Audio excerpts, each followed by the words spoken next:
welcome you to our presentation. My name is Kathy. I'm a school sister of St. Francis, and I'm from El Paso, and I'm a volunteer chaplain. And this is Richard, Father Richard Sotelo, who is the director of the department, the chaplain responsible for services at the Homeland Security Detention Center. So we're going to tell you a little bit about what we're doing. We're going to touch on the site and the context for Capacitar in the Department of Homeland Security. A little bit on the project and how Capacitar is used in the results. So that will be this morning. So there will be time for questions, but we ask if anything is not clear to please ask us to clarify. Feel free to do that. So we hope it's a dialogue. Okay. And then as we begin, I know I come to this weekend with leaving some things, and we all do. So as we become aware of, we've had a day yesterday, but just to become aware of where we are and all the things that we've left behind. So we'd like to take a few moments with you to breathe deeply, and we're going to do some tappings, as we call it, with the women. And I'm just going to use my voice, and you can let me know if that's loud enough. So I invite you to get comfortable with your feet on the floor. And we're going to start doing, I think you're all familiar with the 7 points and then the tappings that we'll do together. So I invite you to start doing 7 to 10 tappings, tapping away anything that needs to be left behind on the side of the eyebrows.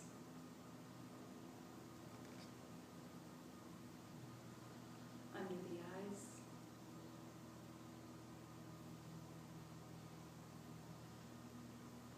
Under the nose.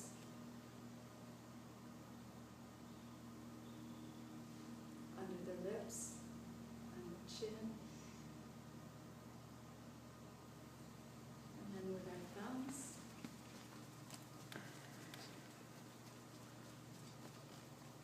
And then under the clavicles.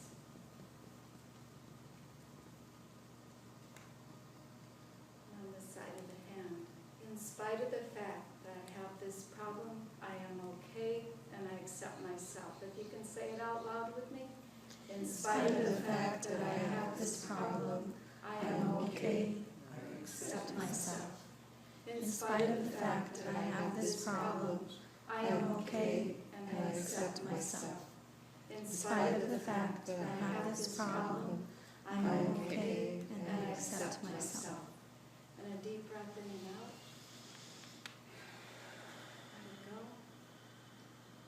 And then we'll come back and we'll do some more tappings. 2 fingers where the eyebrows begin.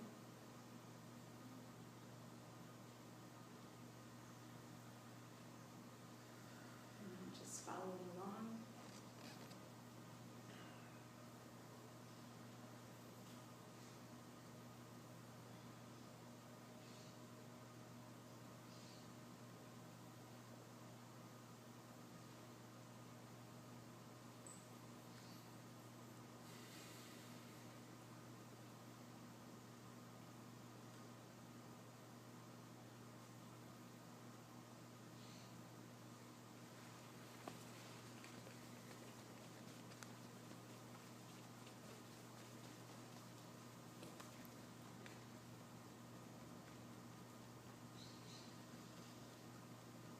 Together.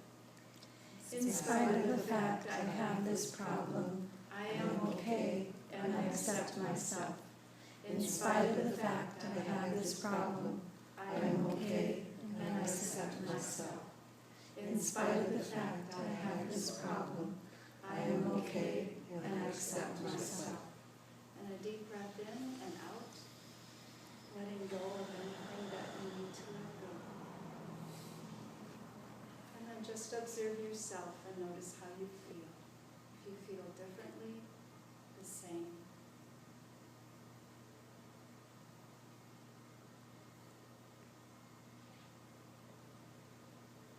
And then I invite invite you to come back to the room. And how was that for you?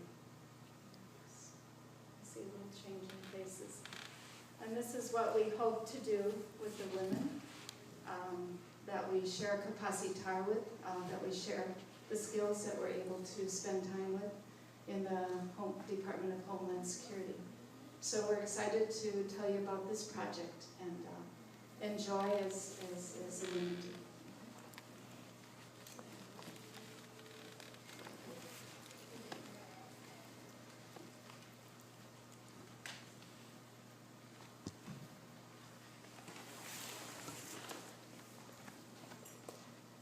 Needless to say, this presentation has undergone a little bit of, and in fact, last night at 1 o'clock when I put it to bed, and I realized I could have been fidgeting with it, I think basic may be better, Pat, and if you're not into production. And just the medium is the message. And I want to look at Capacitar International and put the context for what we do and why we did it and what we hope to achieve through the use of Capacitar. It started off life as a demonstration project, and it still technically is a demonstration project. It's just we're going to continue to do it as long as we can. And it's become part of the background. Now, last night I know some of us said, like, we're activists. Well, I'm not. I want to be a revolutionary. Activists come and go. Revolutionaries impact systems. And I think it's very kind of important for us. So, as long as it's a demonstration project, nobody's threatened. Also, it could be terminated at any time, but I think the demonstration is that it deals with tension and trauma. The big problem we're having is introducing it for the men in a confined level with people who are more prisoners, because some of the men come directly to us from prison and they're socialized into 1% of the US population is unfortunately incarcerated. So the number of people and the stress of the political removal of the quote-unquote criminal alien gives us a high percentage of people who are socialized into the system. And it is at the Paso Processing Center. Capacitar International. If it's in italics, it's from things that I've written up what's called the chain of command to the boss. Now, El Paso is a pretty unique area in that El Paso proper is 75%, and I don't quite know the term, but it's 75% Mexican. You may call it Latino, or it's just too complicated for me. I myself call myself Mexican. I'm a USC, it's a United States citizen, but Germans and other people, Irish, don't say that they're Irish Americans. In the same way I say I am a Mexican, and the other part needs to be understood.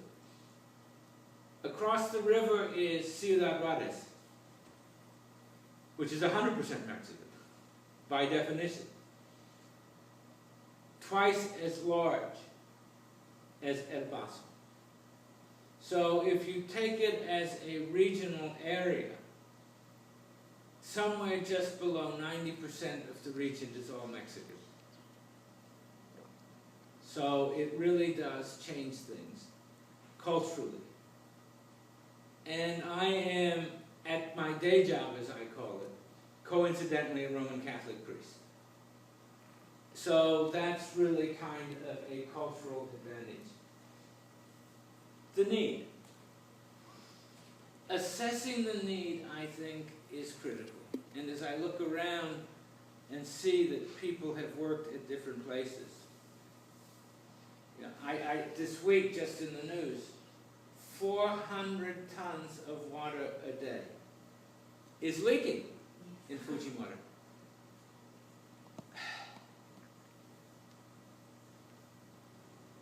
What can you say?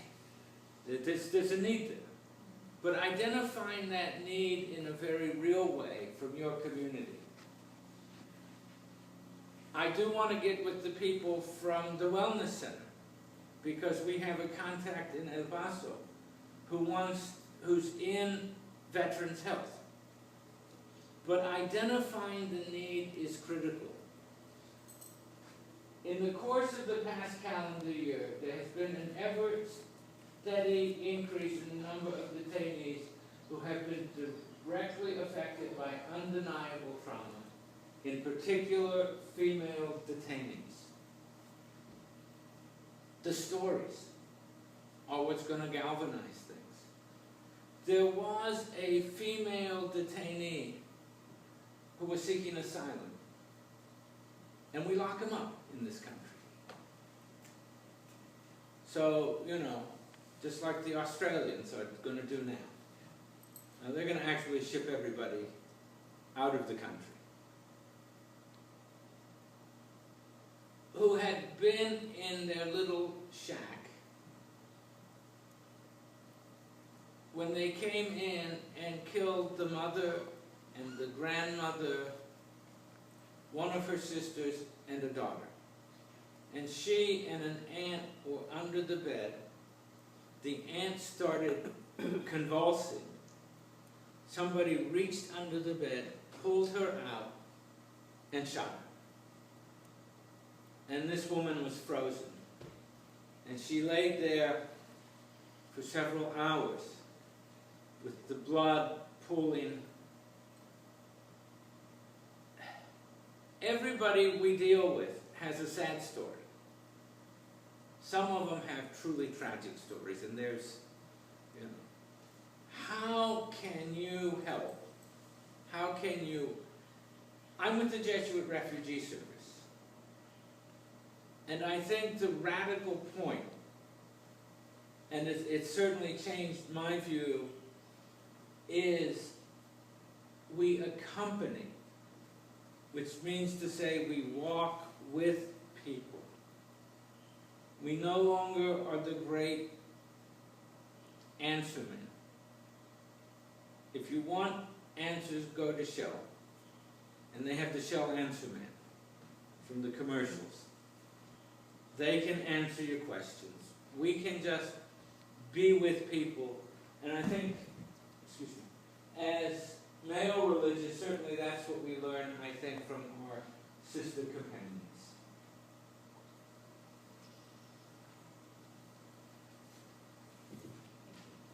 This is a before drawing by one of the women. This is Rosa, and Rosa described herself before as part of the Capacitar fourth cycle classes. The women are often asked to reflect on their own experience, their bodies, for body literacy. They're, at the final evaluation, they're asked to draw an image of themselves before they came to the program and after. So I want you to remember this name and this image, because we will be showing her after slide later on. Rosa describes herself in this slide as sad, desperate, dry like a tree. And most of these women are separated from their families, from their children. They may not be in an area, their families may not have papers to come visit them, or their children, they don't want their children to visit them, they're ashamed, or they don't live close enough to come visit. They do not know if they will get custody of their children back.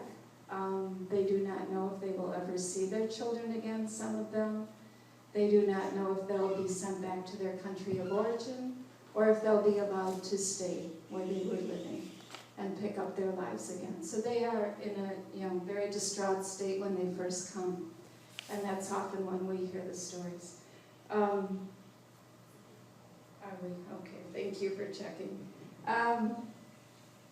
Myself and another sister, Sister Rita, who's a Mercy sister, are also chaplains, volunteers with the Jesuit Refugee Services in this facility, commonly known as the Detention Center, because people's futures are decided in this facility in a court. And we also call it, it's called colloquially the Corralone. And that's, it houses, anyway. Translate that into English in case somebody doesn't You understand. translate it for me. The corral. The corral, thank you. Often people say, I'm not a bad person, why are they locking me up? And they're told that this is for, it's a safe place, they're given food and place to sleep, but the feeling is it's a penal institution. They wear uniforms, and there's a schedule, and they have to get up, and they cannot go outside except on certain times, and so it is a penal institution. So the women come with carrying a lot of things and a lot of unknowns, and we work with them as chaplains just to listen, to pray with them if they want. And we heard a lot of these stories, and that's how the staff became aware. We shared, people that have special needs, to have the people that are full-time chaplains to follow up with them. So.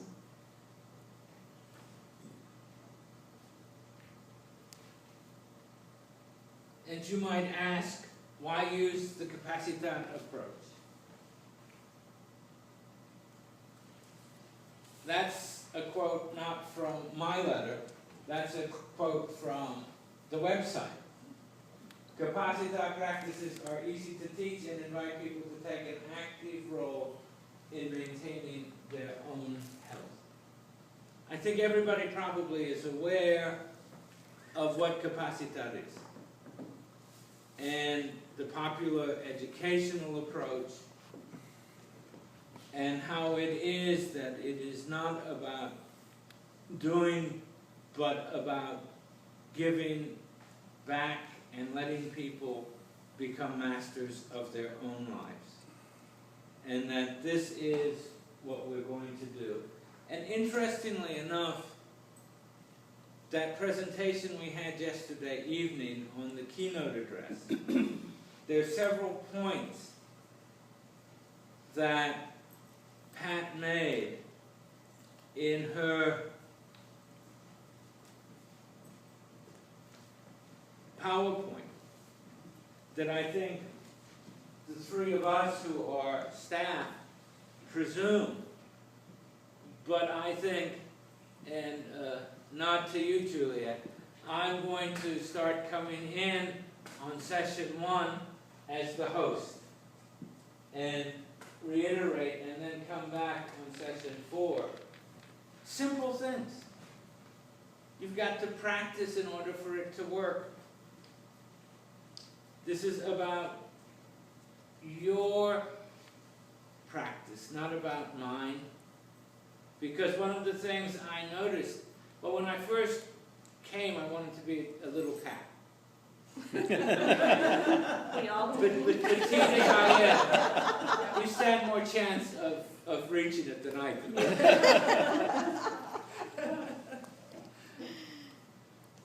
But it's okay that I'm not. And it's okay that all of us aren't. She has her own special gifts. And each one of us here have our own gifts. And how we do things. And that's a little bit different. The important thing is that we do it. And I think that slide alone was worth the admission for last night. And the reminder, because you and I are the professionals at this, in one sense. You and I have done more than just the basic training or been clients of somebody who does Capacitar. that we've sought to really kind of integrate this and make this part and parcel of our lives. And if I'm a little shocked at being reminded of the basics, I think of these women that we serve, and re-emphasizing that over and over again is critical. So what we proposed is the trauma, healing, and transformation component of Capacitar as a demonstration project. That is the uniforms. Those are people actually at the detention center. And I think we all recognize the lady in the center of it. It's Pat, who came and did a module with the detainees.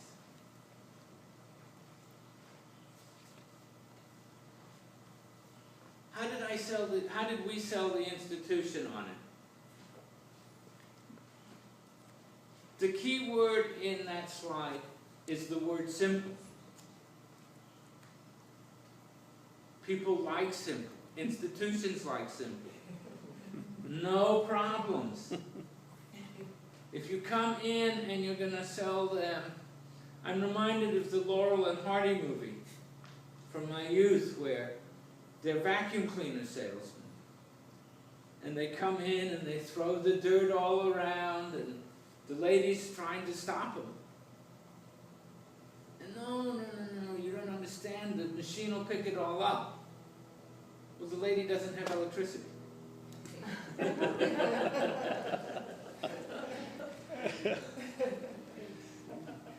So, to simple requirements, relatively quiet space for an hour and a half, a table cloth, a CD player, and a living plant.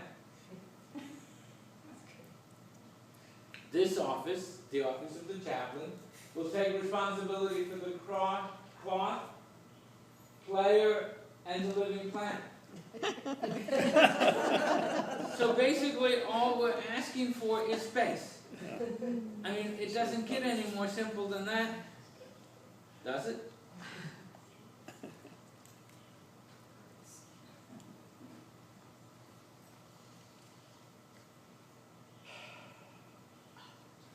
This is the center. It's an idealized artist rendition of it.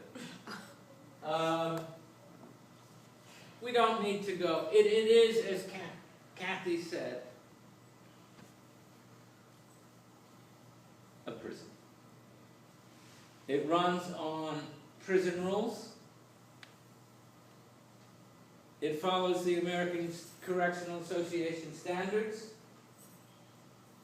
Detainees are classified by levels, red, orange, and blue. I like to refer to them as the IHMs in this country, the no-nos, the so-sos, and the go-go's. So, you figure out who's who. Red is high security, orange is medium, and blue is, and there's a point system. It's just do the maths, and you get the numbers. And the numbers determine it. 900 bed facility.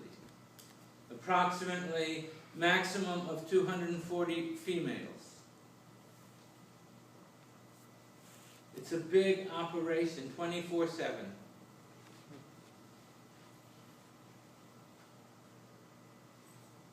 Approximately 10,000 detainees a year processed through there. So I've been there 15 years, 150,000 people. Can I ask a question? Length of detention? Since this is being taped, 27 days.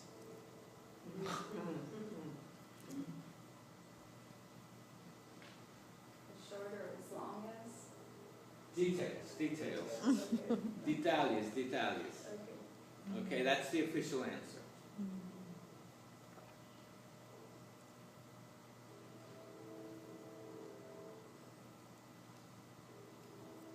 dining facility, and started with the Cuban in the 60s. When INS thought it was like a temporary juncture in their lives, it's never going to close down. My last slide, and I'll turn it back to Kathy. Even though what we wanted was simple, reassuring the institution that its culture is not going to be disturbed. Okay, whatever would be undertaken at the EPC always would be in light of DHS ICE institutional realities and limitations. If I were to rewrite that today, always will be. Okay? That's just where I'm at today.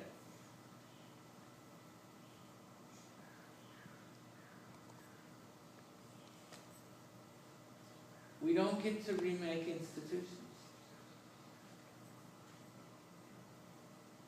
We have to deal with the realities that are in front of us.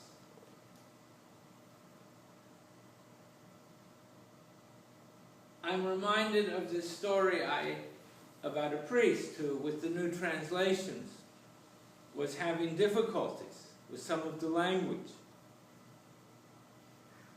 in English. And this priest came to the point of saying, linguistic conformity is the price of my admission to the gate. That if I want to do all this other stuff, then I publicly have to more or less conform. It's not an unheard of reality, certainly in my world, of either one of my two work worlds. So it's the same reality here. Bureaucracy will always be there.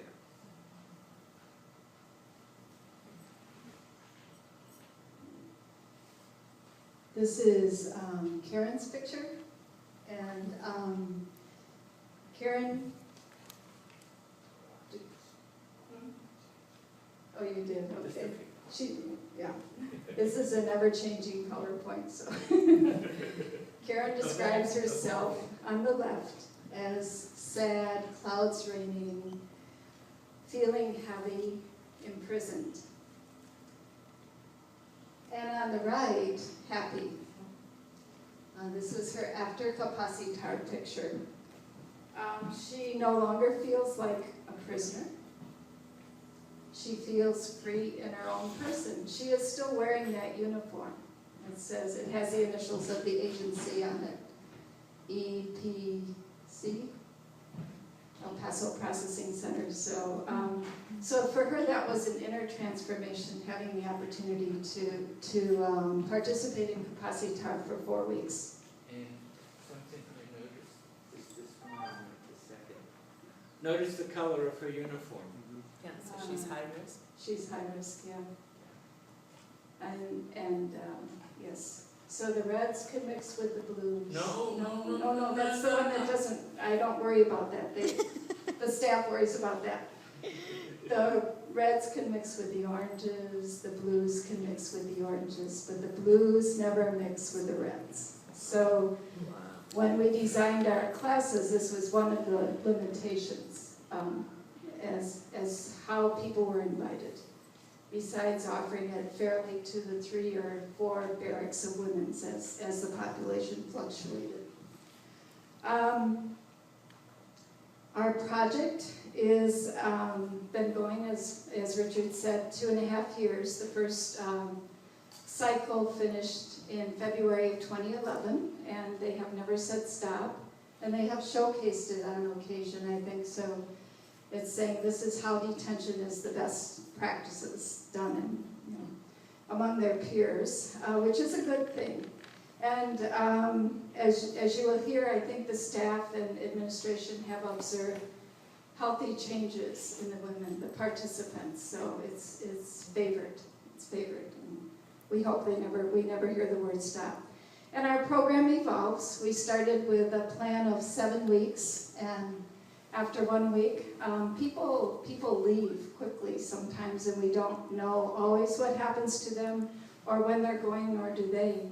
So because we started with a smaller group, by invitation, we started out that the chaplains needed to have seen and referred the women to kind of get those that were most needy, most traumatized. And that was our first hand-picked group. And we did that for a few sessions. But after 7 weeks, we were down to a few people less. I mean, it was just very skeleton. So we decided to cut it from 7 to 6. And we did 6 weeks for about 2 or 3 months. And then we also ran into, they were speeding up their processing and more turnover. So we fine-tuned it. Eventually, you'll see the 4-week cycle that we currently use and have used for probably about 2 years.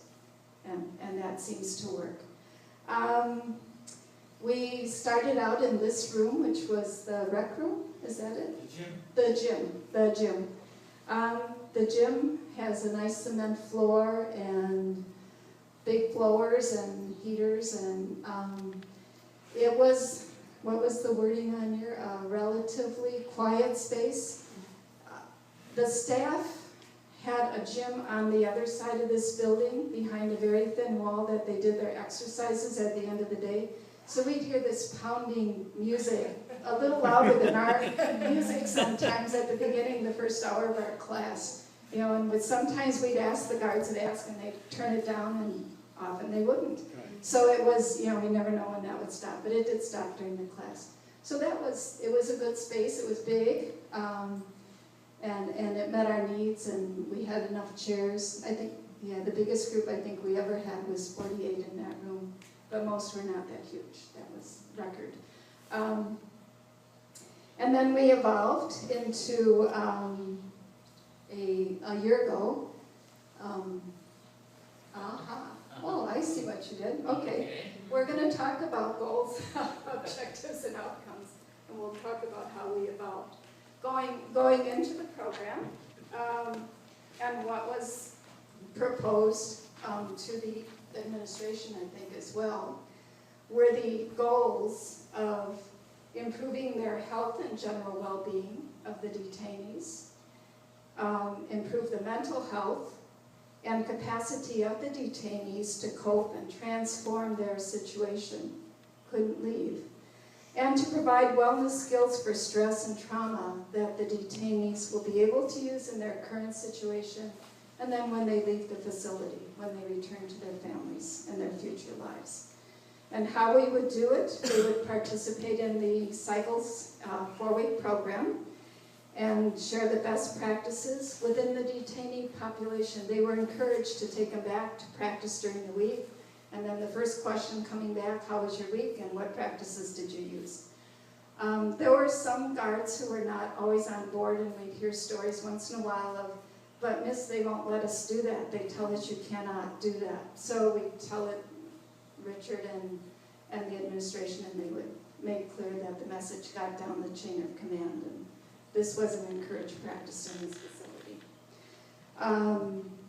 So that they could use it with that population and then in the future with their families and communities. And some women want to know, where are these classes offered when I get out? How can I find them? And we'd say, go to the website.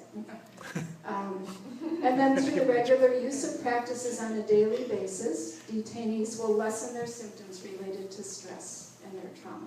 Okay. Their stress, anxiety, and depression.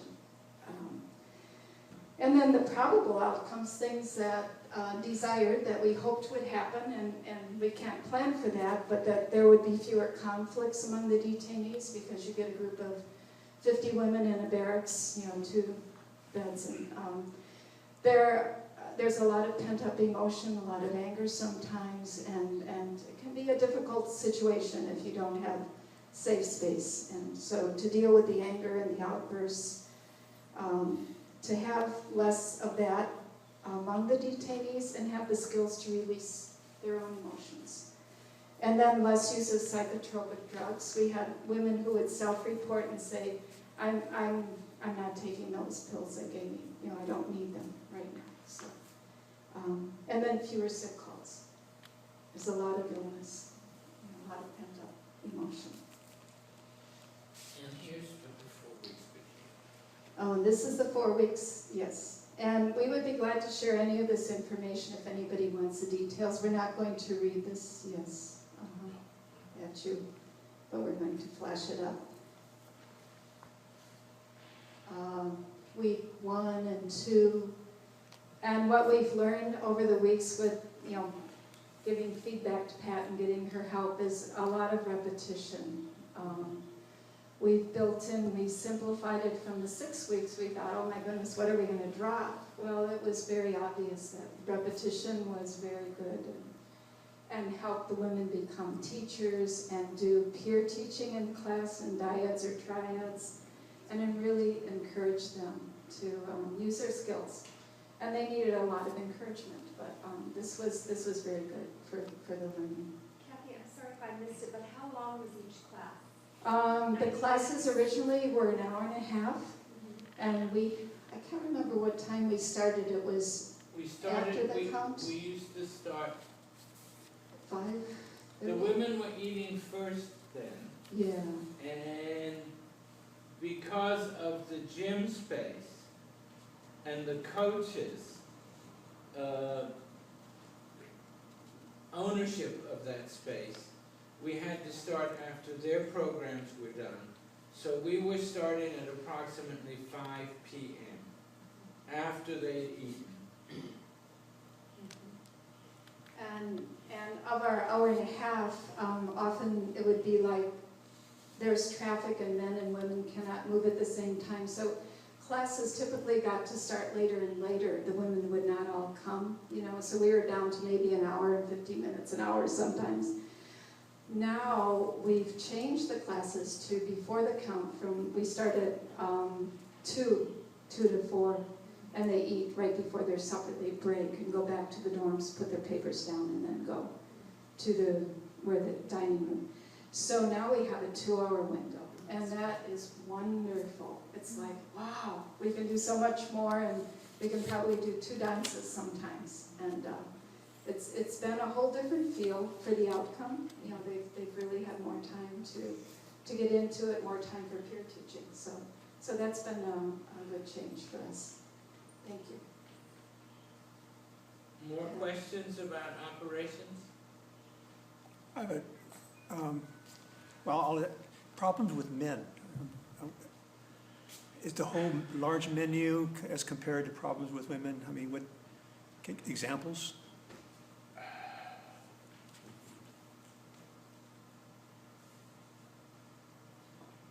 Well, we're moving at a good pace, so I don't mind opening that topic up.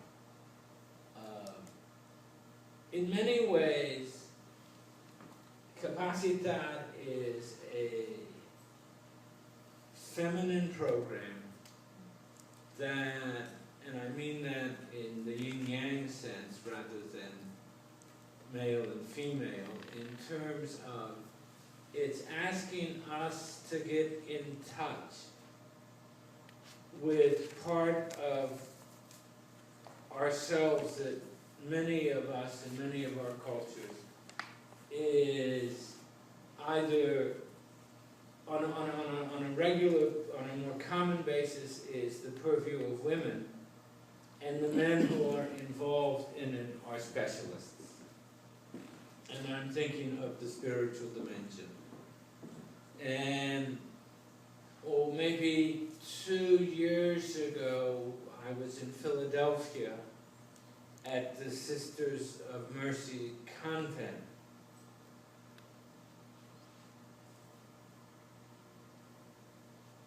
And I was moved to rewrite Faith of Our Fathers into Faith of Our Mothers Living Still. And in a sense, it is the getting in touch with the feeling part. the intuitive part of our reality. And especially in an environment where the dominant men are detainees in red. They bring a prison kind of culture, and they bring a definition of masculinity.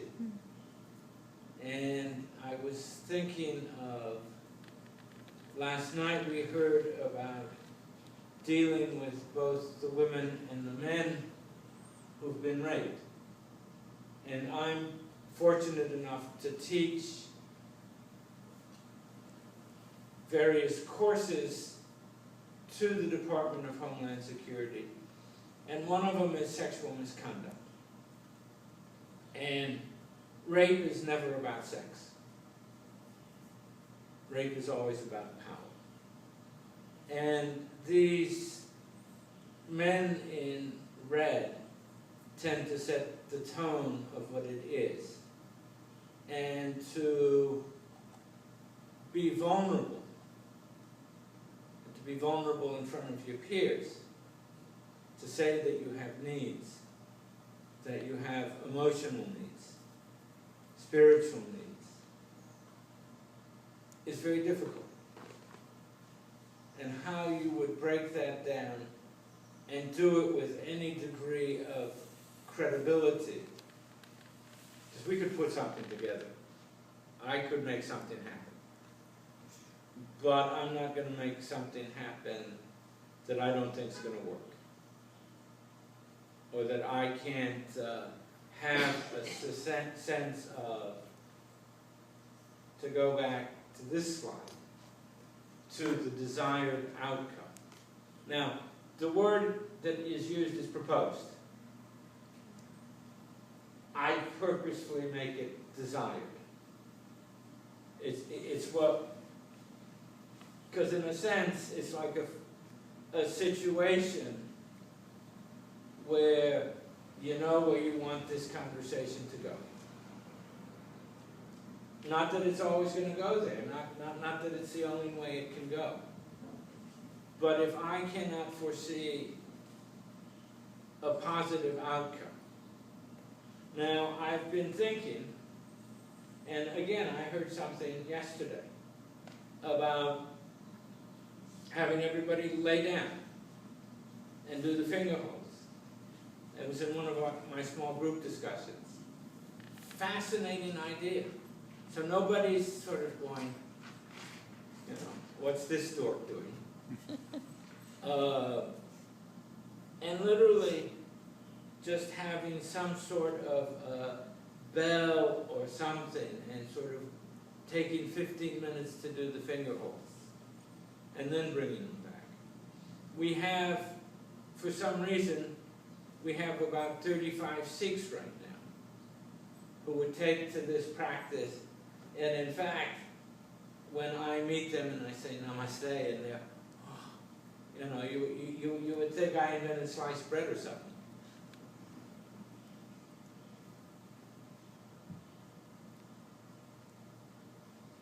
There'll be the right time to bring it to me. And in fact, I know Sister Rita, who's the white-haired lady next to Sister Kathy, and I, when we deal with the men, we do the practices one-on-one. But how to institutionalize it and bring the wider Capacitar model. Because it would not be in anybody's interest to have it fail. Right now, it's only been a success. And I know certainly the woman who's in charge of the detention, Joan Maruskin, is coming actually to El Paso to do the 4 trainings. How we would we every year at the annual chaplains meeting, somebody does some practices. I know Pat's been there. It's not clear in the slide, but over the double blue door, it says minor magic. And if I'd have had more time, I would have blotted that out and probably put Capacitar magic. But it takes time. And I'm put back to Oscar Romero, the thing that's attributed to Oscar Romero, a future not our own. That we're planting seeds. And that's difficult to kind of accept, that we're not kind of masters of this. The crisis will come when it goes to the men. But I've never thought of this as a demonstration project. That was a sales technique. I was the used car salesman, if you will, have with Capacitar. Forgive me. But, you know, what did it take to make the sale? And I knew once they got their little PR out of it, and we were established, and there's never been a problem. One other question, male versus female, are they both invited or recommended? How's that? Today, the females are all invited. Okay. We dropped that very... That's open. That's open. And for men? For men, it's on a one-on-one basis. Again, highly recommended or encouraged, or how do they? No, men are, it's a one-on-one teaching. Right, but I mean, how did they hear about it? right? Yeah, how do they say I want to do it, or does it Oh, only no, you? well, we offer it to them in counseling. Okay. Just before I left, I spoke to a man on Tuesday who was in red, and he had pretty serious problems. And they were self-induced. Alcohol and drugs. I spoke to him, I did a few of the finger holds with him. I said, you know, you need AA. Sister Rita met with him on Thursday, and she did some of her techniques with him. But it's one-on-one is different than the group where you're encouraged and you have a support group. He doesn't. I understand the limitations, but we're dealing with what we can deal with. And longer, forgive me for this, Pat, but longer than Capacitar, I've been wondering how to get an AA meeting there without it having to become the place you go for coffee and cookies.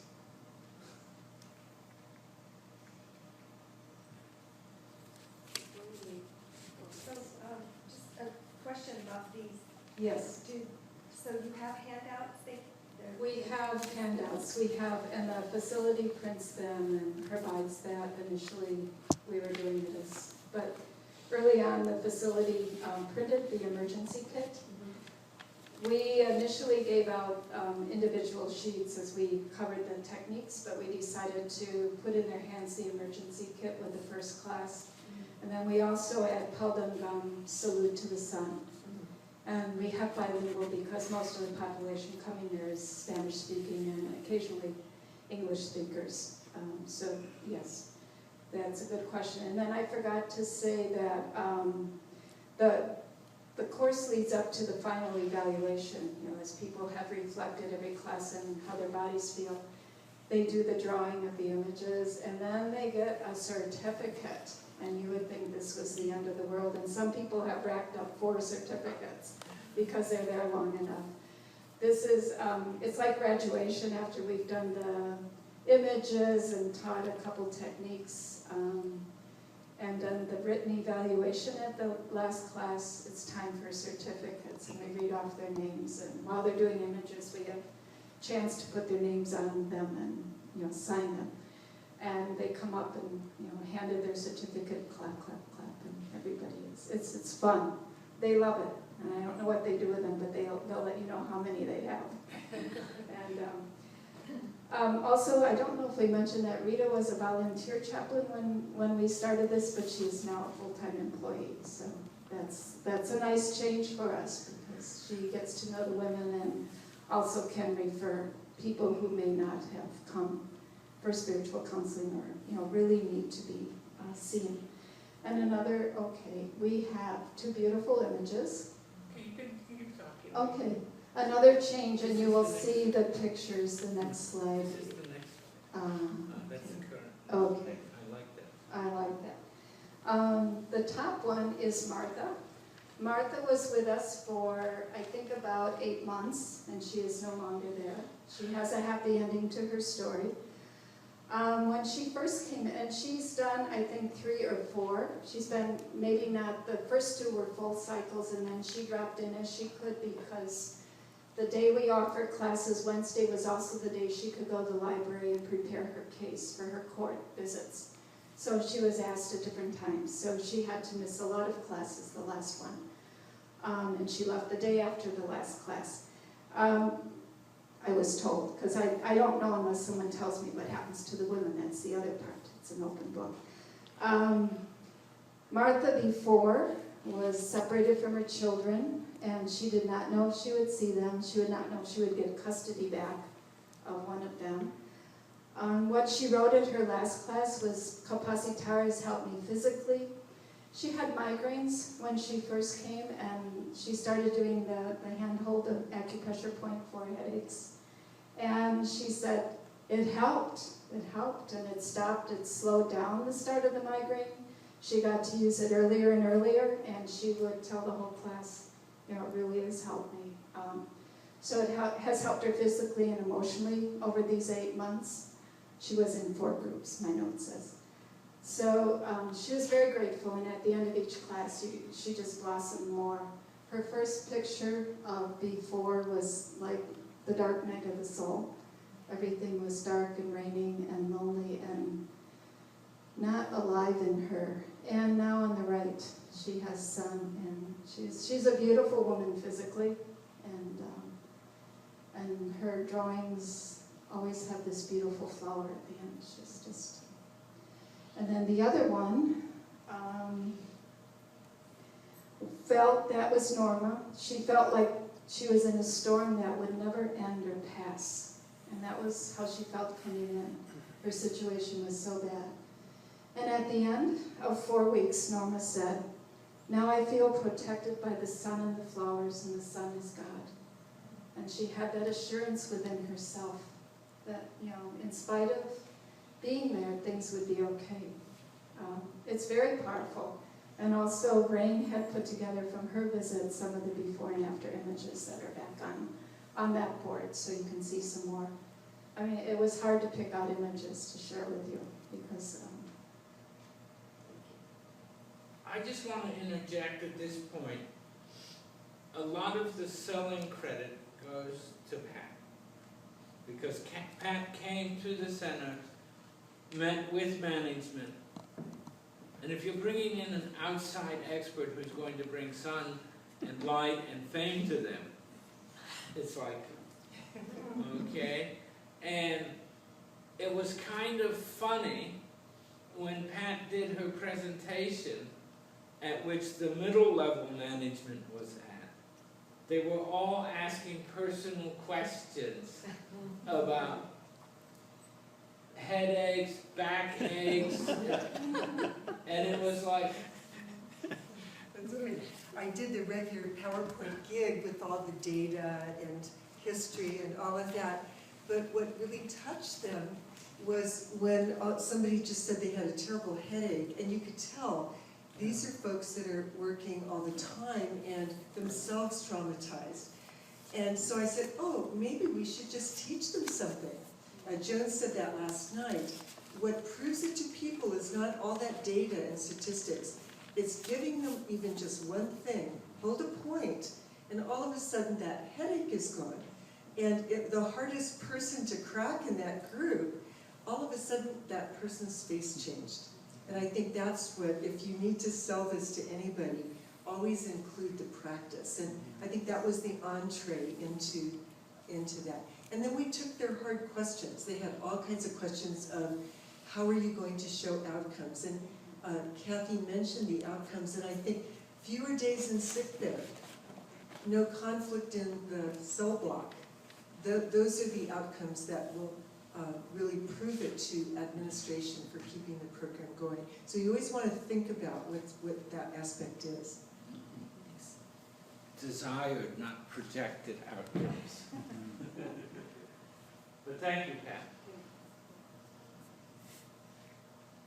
And the environment. We went from the cement floor gym to a beautiful space. In the gym, our first place, that was our longest lived spot, we would sometimes find popcorn on the floor or little tables, billboard tables or something that they left there, taking up our space. Or during Christmas, the band would practice there, so we were moved to one of the empty barracks, and it was a little cold because the heat, it wasn't in use, and so the heat wasn't on, and we had one light, so this was our, so it was interesting and chilly, but we made it work, and the women wanted to be there, and they had a good time. So that was the restrictions of that space.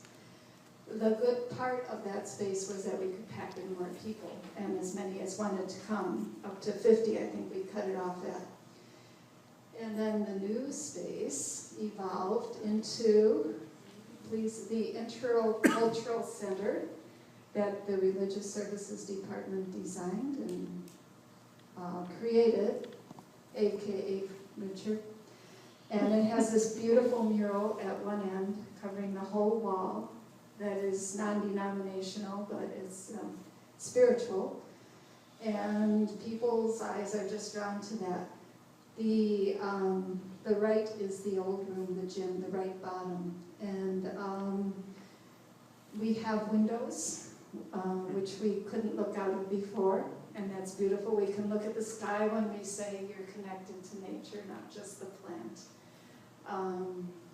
So it's a beautiful space. The limitation is we cut it off at 25 people. 20 is a little tight, so often people that are on the list or have said they will come, whatever the sign-up process is, may not show or may have maybe B&B, which is their jargon, they're out of the agency. They're let go or deported, one or the other. Bag and bag. Bed and baggage. That just means you're... It doesn't mean bed and breakfast.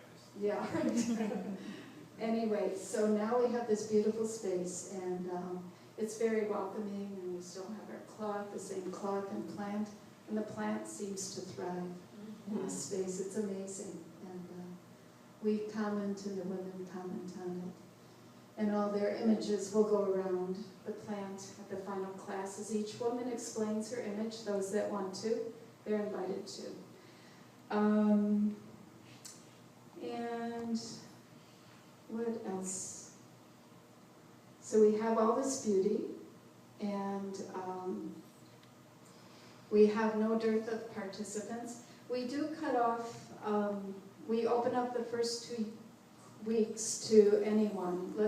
And for some reason, some weeks we have 15 people from 2 barracks, and the next week we might have 18 from 2 other barracks, or just 1 or 2 from the first barracks. We don't know the rhyme or reason. The guard calls over, and yes, they refuse. Well, the next week the woman will say, I didn't hear it, or it might be how it's explained, we're not sure, but or peer pressure or something, or there's a movie showing or something.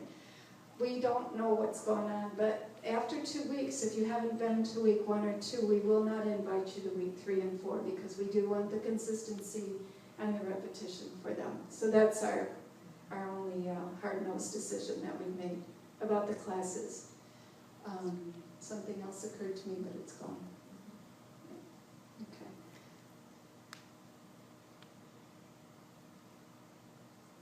So I will think of it later and share it when I think of it. Okay.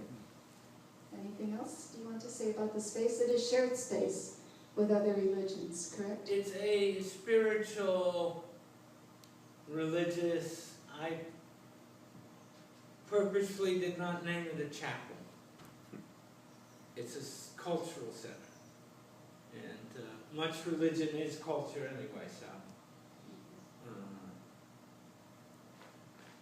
It took, just the only thing I'd say is it took a long time to find a wall mural with no person in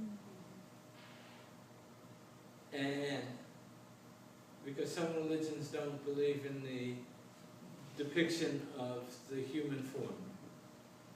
And it took as long to find one that would appeal to women, the purple flowers in the forefront, culturally this is speaking, and the men. So it really kind of, and actually the detainees put up the mural, and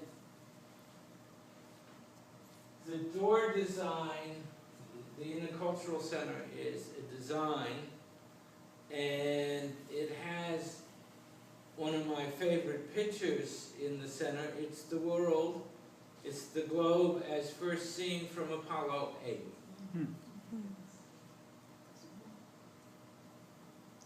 Voila, voila. Okay, so it was this kind of appeal to the universal, and we've had in the Intercultural Center, we've had the usual suspects, but we've also had a Satanist. And no, I was like, did you know that the pentagram needs to be as tall as you are? Because you need to line it and be within the circle. Because the guy came in and said, I want a circle and it has to be 5'8". And I'm saying, okay, you know. Why does it have to be 5'8"? Because that's how tall I am. You know, once he said it, it was like a duh.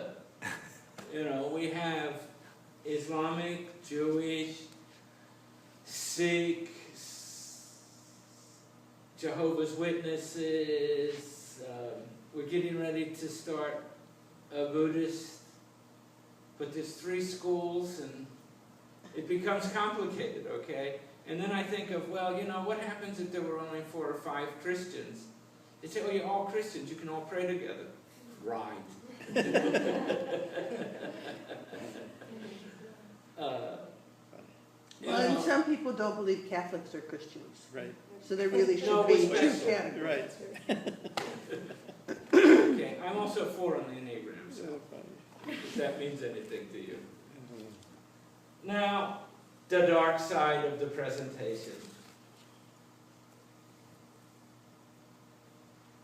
This is our reminder of what Capacitar is and what Capacitar is not. Kathy's going to do the bright side, I'll do the dark side. Well, you all know probably better than me what Capacitar is. It's putting tools in people's hands to help themselves and to feel better. And they do feel better in class and their faces change immediately. And so they're encouraged to use them and the challenge is to use them. Okay? Staff will note, staff that have, the contracted guards are a lot of people that work there.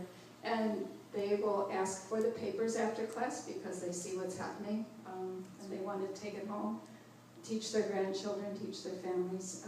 So it's wonderful and it's had results and it's proven to help people.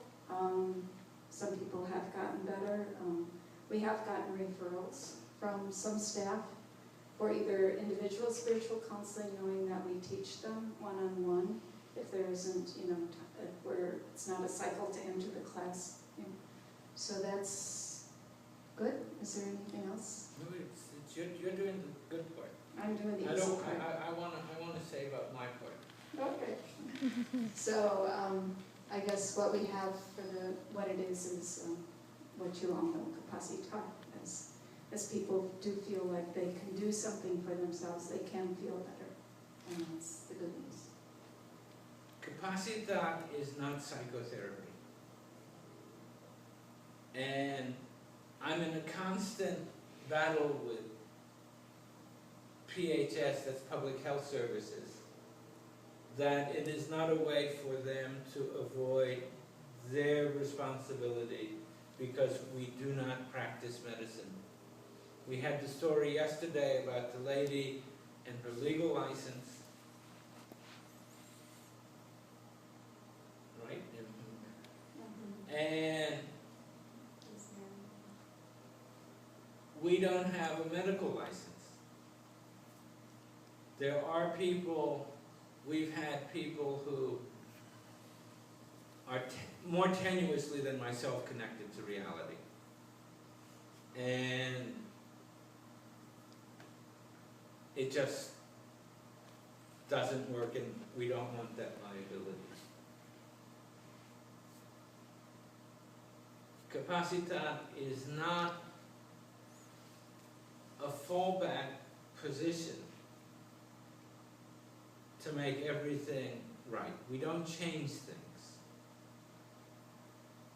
We change individuals' perceptions of things.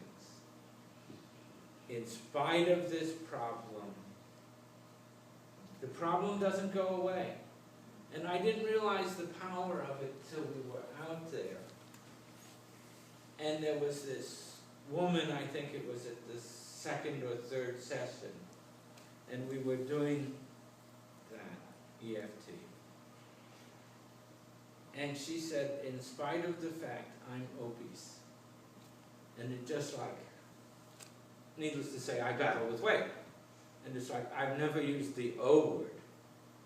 I'm bony, I'm beefy, I'm chunky, I'm chubby.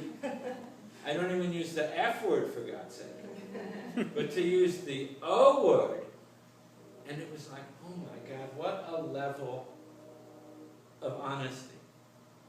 So it doesn't change us, it changes our perceptions, and then we can change things. What's so remarkable about these before and after pictures is people are in the same, I'm going to use a fancy German word, Sitzenleben, in life situation. That hasn't changed. The woman who sparked it did not bring her family back to life. And I'm sure she's still to this day reliving her aunt trembling and having her grabbed, and is she going to say something that I'm here? And the only reason they didn't shoot her was because the bed stopped shaking. And they just figured, it doesn't take that away. It doesn't take away, it helps, it's an adjunct. There's two moves of held on gun I don't do because of what they trigger in me. Okay, I don't go ho-ho and I don't roar. You don't what? Roar. Okay? I want tranquility. I think I just have one question. Is this the point to ask it, or should I wait? Whenever you want. Because we got the 600-second sign. Okay, well, my question is about not changing anything, but now we're sort of at a step where people are asking that Capacitar document system change and organizational change. There seems a bit of a conflict there. It doesn't change the person's personal experience and their personal reality that they're going back to their country without their kids, or they're not with their children. That part doesn't change. The pain from that, or the pain from a traumatic death or situation, or seeing your son killed on the street, doesn't change that. But it changes how they can live a little more at peace with less stress, correct? It's the old adage of changing one person at a time. It gives them the tools to get through the day, each day, one day at a time. But you are measuring change. The change was that there were less sick calls and less, Self-reported. Right. We don't, yeah, it's, okay. yes, it's reported. We have all the before and after images, we have the written evals, which are not as accurate as the images, for various reasons. I guess I thought that was the question about when we present something, that this project, I'm gonna go from here to here, what is measurable. I guess You what are kind of I guess measuring. what I'm saying is, we don't tell them we're gonna do it by changing one person at a time. We just say, institutionally, here's the change for you.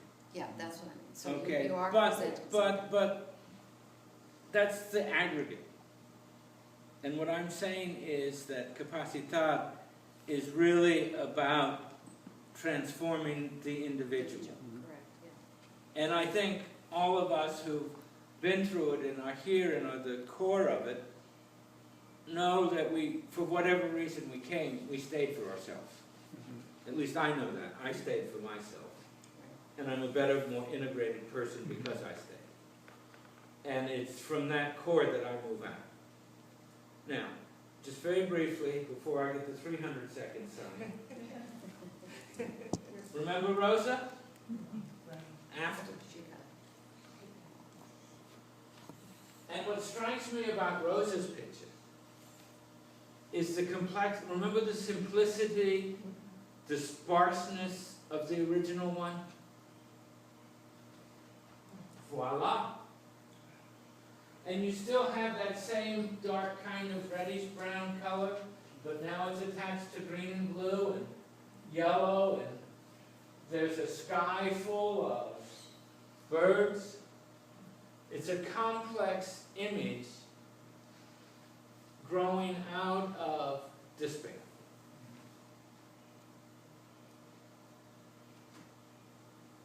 Now, I want to really briefly do something with you.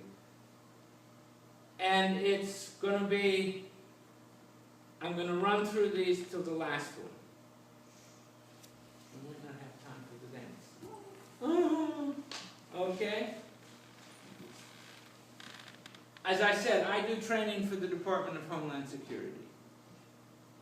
At the end of the social-cultural diversity training, I offer this to anyone who would want to participate. Anybody who doesn't want to is just asked to sit there quietly. We talk about breathing. There's the chakras colors. Finger holds. We all know what those are. There's the emotions they deal with. Think of one of the, what's most prevalent in you right now. I ask them to grab that finger.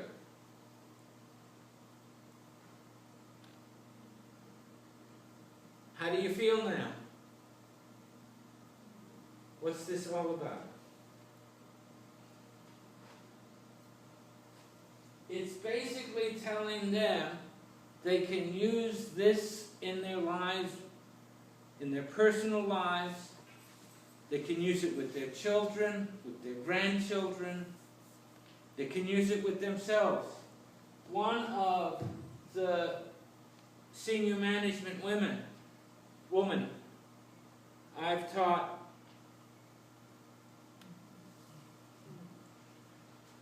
and she says it's made a remarkable difference in her life.